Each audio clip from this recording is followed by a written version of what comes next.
Flowers.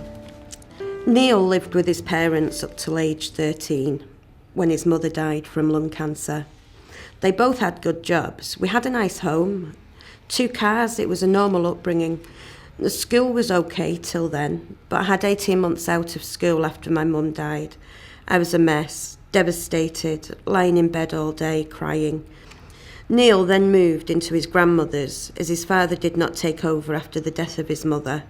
He met another woman and moved to Blackpool. My grandmother died when I was 16, but by then I'd returned to school and done well in my exams. I got 7 GCSEs, including a 97% grade in maths. I'm not stupid, you know.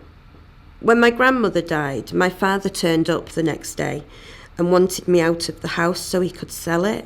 I was 16 and he was trying to make me homeless. I barricaded myself in for 2 weeks. My grandmother had left my father the house, but me enough money to get somewhere to live. I started to work at Ford. I used to have a children's social worker who I didn't treat well. When I was older, she came into Ford with damage to a car, and I paid for it to be fixed and put some flowers in it. She burst into tears when she saw it. Neil stayed at Ford for 9 years until he was 25. He was also studying for a City and Guilds Parts 1, 2 and 3. He wanted to make a success of his life on his own. I was made redundant at 25, along with 400 others, and I got a big payoff and spent 6 months doing whatever I wanted. This was the start of my heroin use for the next 20 years. Initially, on and off for blocks of time. 2 years on, time off, 6 months on. I have extreme black and white behaviour. After 6 months, I got cash in hand work and eventually started my own business.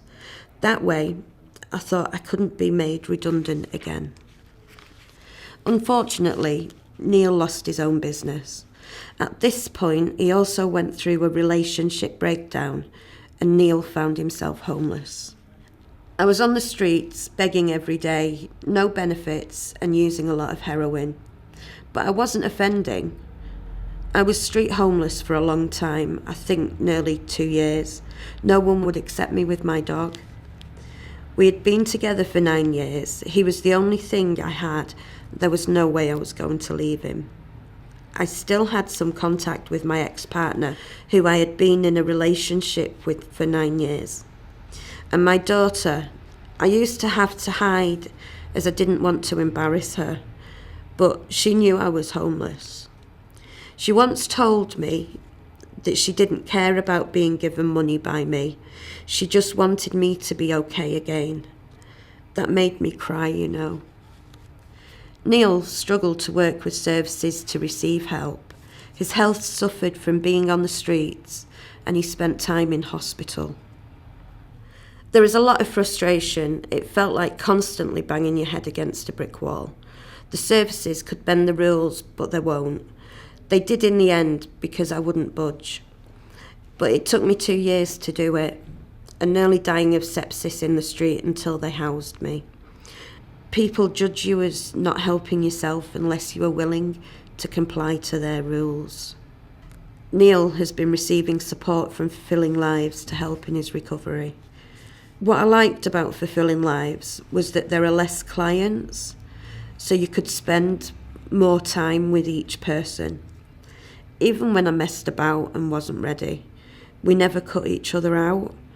They didn't go away and they helped a lot. I'm not there yet, but what gets me now is if I can battle and beat heroin addiction, why can't I sort out the other things in my life now?